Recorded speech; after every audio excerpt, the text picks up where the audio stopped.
ಅಣಬೆ ಪದಾರ್ಥ ಸೇವಿಸಿ ಒಂದೇ ಕುಟುಂಬದ ಮನೆಯಲ್ಲಿ ತಯಾರಿಸಿದ ಅಣಬೆ ಪದಾರ್ಥ ಸೇವಿಸಿ ಒಂದೇ ಕುಟುಂಬದ 10 ಮಂದಿ ಆಸ್ಪತ್ರೆಗೆ ದಾಖಲಾಗಿರುವ ಘಟನೆ ಅಕ್ಟೋಬರ್ 6ರಂದು ಪಡ್ನೂರು ಗ್ರಾಮದ ಕೋಡಂಗೆ ಎಂಬಲ್ಲಿ ನಡೆದಿದೆ. ಪಡ್ನೂರು ಕೋಡಂಗೆ ಸಾಂತಪ್ಪರವರ ಪುತ್ರ ರಾಘವರವರ ಮನೆಯಲ್ಲಿ ಈ ಘಟನೆ ನಡೆದಿದ್ದು, ರಾಘವ ಅವರ ತಾಯಿ ಹೊನ್ನಮ್ಮ, ಪತ್ನಿ ಲತಾ, ಪುತ್ರಿ ತ್ರಿಷಾ, ಸಹೋದರಿ ಬೇಬಿ, ಭಾವಂದಿರಾದ ದೇವಪ್ಪ, ಕೇಶವ, ರಾಘವರವರ ಸಹೋದರಿಯರ ಮಕ್ಕಳಾದ ಸುದೇಶ್, ಧನುಷ್ ಹಾಗೂ ಅರ್ಚನಾ ಪುತ್ತೂರಿನ ಖಾಸಗಿ ಆಸ್ಪತ್ರೆಗೆ ದಾಖಲಾಗಿದ್ದಾರೆ.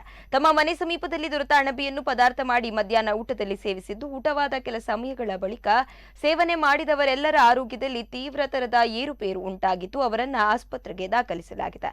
ಆಸ್ಪತ್ರೆಗೆ ದಾಖಲಿಸಲಾದವರ ಪೈಕಿ ಹೊನ್ನಮ್ಮ ಆರೋಗ್ಯ ಸ್ಥಿತಿ ಗಂಭೀರವಾಗಿದ್ದು, ಐಸಿಯುನಲ್ಲಿ ಚಿಕಿತ್ಸೆ ಪಡೆಯುತ್ತಿದ್ದಾರೆ.